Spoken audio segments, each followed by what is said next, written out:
2 sticks, and 2 planks should get us the grindstone. There we go. That looks pretty good. I really wish I could see the effect though. Now we'll take this grindstone, we're going to put it right next to the chest here. Not that it really makes a difference, but it'll be interesting nonetheless. Okay, so put those there. I wonder what we can use on it though. Not that. Let's see, aquamarine. Not that. Maybe a rock crystal or something. We'll have to test it out at some point. But for now, I wonder if there's liquid collecting in there. It looks like there is. The bottom of it looks different. Well, we'll definitely check it out. We'll try to bucket it out tonight. Or pump it out. That's why I also got this tank to be able to put it in. So we can store our liquid starlight. Now on that note, I bet you we could take... Let me go down here and grab something. Yeah, we're pretty up pretty high, by the way. I decided to make it as high as I needed to. And I've finished somewhat the other part of our house here that got destroyed. But I was thinking, if we made another liquid hopper, we could just automatically pump out the liquid from it into that container. So let's do that. Let's make another one of these, which shouldn't be too hard. So we're going to need some iron plates and some bronze plates. Let's do that real quick. There we go, got those two. Let's grab our hammer here, and we'll make these pretty quickly.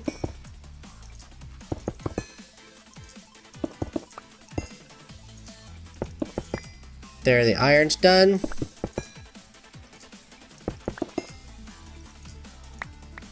Whoops, wrong button. And the bronze is done. Okay, so collect that, put our hammer back. We need, well, we already have a gear, and we already have stone, so let's make the gear we need here. Be pretty fast and pretty easy. Okay, so bronze gear, check, check. Okay, so now we need a hopper, if I remember correctly. That's what it will take, right? Oh no, we just need a chest. All we're gonna need is a chest. Do we have enough? Yeah, we do. So we're good. Go here. And let's not have a brain fart. There we go. We'll use our chest. These like, oh, we're missing a plate. We are missing a plate. Okay, so we forgot to hammer a plate. Let's do that real quick. Grab that. We'll set you out of the way for the moment here. I really like these liquid hoppers. They are pretty amazing.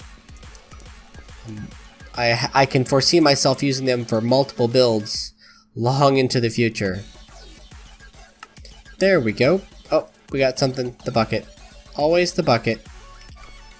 Now we need 5 of these. We have enough to make the liquid hopper.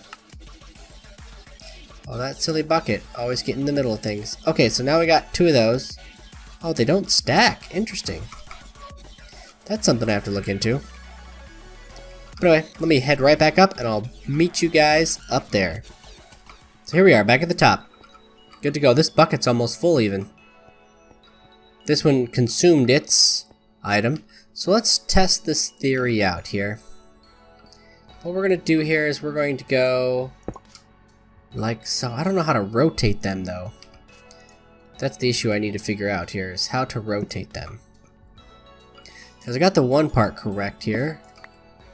So let's step up here. And let's go over to the side here. There we go. That should do it. Okay, so it shows it is empty, so maybe it doesn't see it as a container to pull from. But the hopper status is okay. It doesn't look like it can pull from it unless it's not full here. Maybe we can't pump it out. Might be the angle as well, you never know. So let's put another aquamarine on here. I guess it's random how long it lasts because the one lasted significantly longer than the other. Because this one still isn't done. But I wonder if I can buck it out of there. I can. And I can even put it in the tank, so that's a plus. Oh, there's quite a bit in there already. Okay, so there's almost 2 buckets. It can almost store 2 buckets worth. That's pretty good. That is definitely pretty good. So let's see here. We now have 3 buckets of starlight, which is quite a bit here. Let's look at making our foci now. Or our Fossic Resonator. That's going to be our goal here. And we're also going to do celestial rock crystals at some point. I heard one break. Oh, that was that. Let's replace it. There we go. Now the starlight should be coming back. Yep. Slowly but surely. And then let's go back to our Fossic Resonator here. Should be on one of these pages somewhere. There it is. So this one doesn't require a luminous crafting table. Oh, but I can make it in one though. What is the benefit? Okay, so it requires a bronze rod. And that's the difference. Inside of here, it requires... I mean, it's pretty much the same things, except for a gold ingot instead of a bronze rod. So we need to get some gold. That's going to help us out here. And I still want to mess with these liquid hoppers to see if I can get this to work. So the next time one of these breaks, we may sacrifice a gem or two to figure this out. So I'm going to go grab some gold. Got most of the stuff I need now. I grabbed that gold ingot. And we're going to try to make it in the luminous crafting table just because, why not? We're here. We have access to it. I think it's much more fun that way. Okay, so we're going to go in here. It's going to be the gold, this... 2 aquamarines, no, 2 marbles and 1 aquamarine. There we go, like so. And it shows the Fossic Resonator. Let's smack it with the wand. There we go. I don't know if this is something you hold or if it's something you put down on the ground. Let's see here. I'm going to put it right here. Can I put it right here? I can't. So how do I use it? Looks like we may need to consult the book or something. Oh, we get our bucket back too. So let's see here. We'll put this there for a moment. Pump this liquid out because they're almost full again. Okay, so let's grab our book and let's look up this interesting tool here. Let's go back and let's read about it.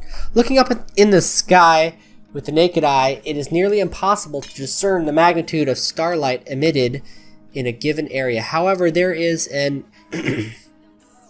empirical evidence based on the starlight crafting altar's reservoir alone that the light sent by the star varies from position to position. The light of one star can overlay with others, causing it to either amplify in strength or just vanish entirely.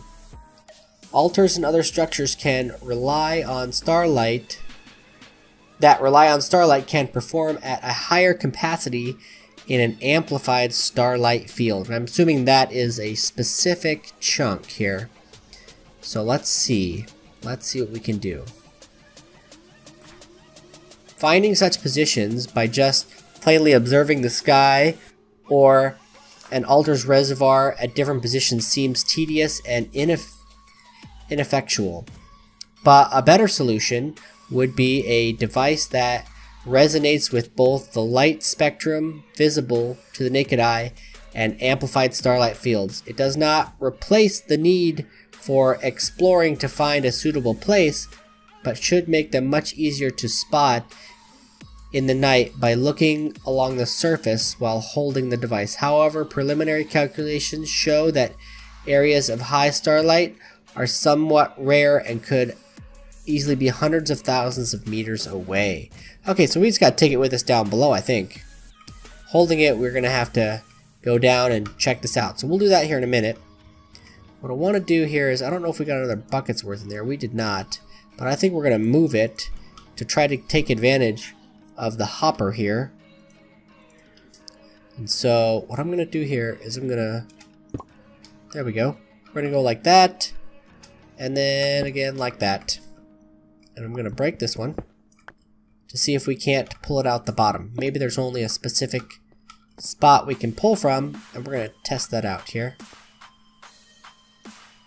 And that is true. We can pull out of the bottom. So this will hold 16 buckets. Even by itself, it's still pretty amazing here. Grab and bucket this out here. And we'll just put it in there. We'll store it like that. So one of these holds 16 buckets. It's almost worth using as a tank. But I don't think it retains liquid upon breaking. But still, that's pretty awesome. Good place to store things. Okay, so we're going to let this one break before we move it. And then we're going to put it here with this one and just allow it to go to town. So let's see. We have quite a bit for crafting here. Should we go back into making more of our constellation papers? Well, for that we're going to need to do another recipe here. That's why we kind of brought the rest of this up here. Let's see here. It'll do 6 of them, right? I think there we go. Like so. And then 1, 2, 3, 4, 5, 6. This will give us a lot of parchment here. I don't know if we're going to need this many, but I don't see it as a waste. Allowing it to go here. I want to see how much starlight it consumes. Almost nothing. That was pretty good. So let's see. Can we continue to make... that'll give us the book. And then that'll give us a scroll of written expertise. So this is another way to make those, but I'm not really worried about those. We're probably going to need to do this recipe a few times to get more scrolls. But in the meantime, I want to try to grow crystals, because it's possible. So let's look it up in the book here. We got our parchment, so now let's take the time to look and see what it takes for us to grow, which we'll use starlight to do so, to grow our crystals. Let's see here. Crystal growth and rock quality properties. Okay, so upon immersing single rock crystals into this strange, cold, lightweight liquid, some of it keeps clinging onto the crystal. Upon closer inspection, it almost seems like the liquid starlight solidifies on the surface, but quickly starts to melt off of it again, undoing the temporary added mass.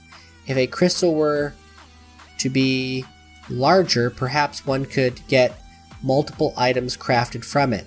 Maybe leaving it in the liquid long enough might permanently increase its size. So, from what I was told, or what I read, I guess, to understand this, we're going to need to put that with some starlight. I think I left the starlight downstairs. Or not the starlight, but the dust or whatever it is, the starlight dust. So we're going to take this with us, and we'll allow these to fill up here. So you might as well. This one's already at 1400. This one still hasn't broken yet, but what we can do is we can still move it over for it. Like so. And we'll be back to continue to work on that. We'll just allow it to continue to collect starlight. I wonder if we could pump these into it with a regular hopper to keep it full as well. Maybe something to look into. May have to figure that out. Let's just head on down. Boom. There we go. The sun's coming up anyway here, so we're going to need a spot to put our starlight. We're going to need some crystals, and I don't think it really matters which kind we use. I'm going to try to use the weakest ones we have as a test. We'll do 2 first. We'll go with you 2 right there. Okay, so then we're going to need the starlight, which I don't remember where I put it, but it should be over here. I think it's there. There it is, because we'll do 2 at a time here.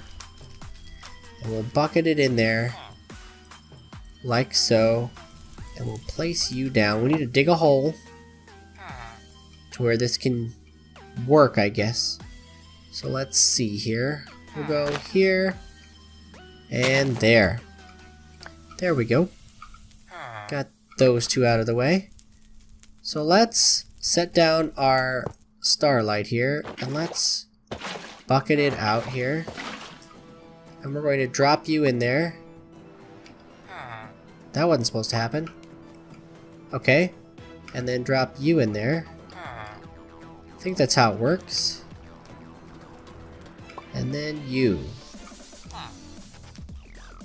That one's really shining compared to this one. Whoa, look at those particle effects. That's pretty awesome. That is pretty awesome. There's definitely some neat particle effects. You could use that to your advantage.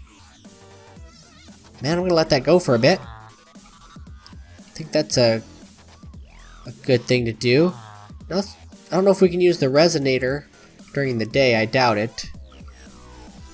Yeah, I don't see any particle effects during the day. Yep, it looks like it's probably just a night thing here. Run around a little bit. Nope, I don't see anything. We'll definitely test it more at night. So let's head back here. Okay, so now both of these have turned into rock crystals, but until they have white particle effects on them, don't break them, otherwise you'll lose your starlight. That's what the guide told me. But that's a good bit of information. It should give 2 pieces of starlight out of it, and a astral crystal, I think is what it was. So that's significantly better. So that makes for an easy setup there. We're gonna also need to check on our gold as well, because we're gonna start making more constellation papers. Not that I necessarily know what it's for, but just so that just because we should here. We'll add another bucket in there. There we go. There's that. Get rid of that. You always get this plant fiber everywhere. Can be almost tedious. Okay, so we got plenty of parchment now. Don't need to worry about making parchment in a specific way. And let's see, what else do we have here? We have our foci, which we'll keep on us here. And then I think we've done pretty good for this episode. That pretty much wraps it up. I mean, in terms of what I want to get into in the next episode, I want to start making this illumination powder, you know, and there's the nocturnal powder. There's quite a few things you can do. So let's see what we can do with the grindstone. We did make it. I mean, a crafting table is useful and all, but to properly maintain certain materials, a more specialized tool is required. A grindstone with a marble grinding wheel does exactly that. It allows to finely adjustments to the cuts of different types of crystals, as well as giving the ability to grind certain types of materials into dust. Oh, that's good. A material or object can be placed onto it and then ground by right-clicking it. So it's like a grindstone. Right-clicking while sneaking will remove the item. Okay. Handling rock crystals properly when trying to shape them into more fitting forms is a bit of a tedious process. Frequent inspection when doing so is highly advisable, as inattentive grinding can reduce the crystal to nothing. Huh. That'll definitely have to be something we'll look into, grinding up a crystal. Because our goal is to get this cave illuminator, because I would love to have something that puts down lights all the time. That would really, really, really be nice. Oh, we are way from glowstone, so I guess we're not getting that just yet. We got a ways to go for that. But it is a nice thing to look into, and that requires illumination powder as well. And then of course there's the tools. After some careful testing, it became apparent that pure rock crystals are nowhere near as fragile as they appear. Tools crafted with them have a much higher durability than normal tools made from other materials. Specifically, they don't seem to break from normal activities. Crystal tools have the collective attributes of the crystals used to craft them, and their properties, such as damage and mining speed, are determined by them. Okay. Unfortunately, crystal tools are not perfect. Despite their apparent unbreakability, they become dull after consistent use, causing them to deal less damage, mine blocks slower, etc. It is possible to sharpen them on a grindstone to regain their lost attributes, but when ground, they lose size similarly to individual rock crystals. To compensate for the loss in mass, it is speculated that crystal tools behave similar to rock crystals in that size can be increased by submerging in liquid starlight. Ah, so that's pretty cool. So I guess you can make all the tools. However, such artificial growth of a crystal tool also results in uncontrolled and deformed crystal growth, and sharpening of tools will be necessary again. It is not possible to increase the stats of a crystal tool above the amount present when it is newly crafted by grinding it more than normal. Oh, interesting. I'll have to look into this just to see what it's like, or if you can use them for Tinker's Construct, because that would definitely be interesting. But it gives us the possibility of being able to make interesting tools, no less, you know? Yeah, so we could look into this. Not that I really want to change out my current tool because I like very much how it works, but this has a mining speed of 20, and that's pretty phenomenal, with an obsidian mining level, which is kind of what you need. So we found one constellation so far. Not sure what it does for us or how it works, but I'm sure we'll get into that. But for now, I think that's pretty doggone good. So thank you guys for tuning in. Please don't forget to like and subscribe, and I'll see you guys next time.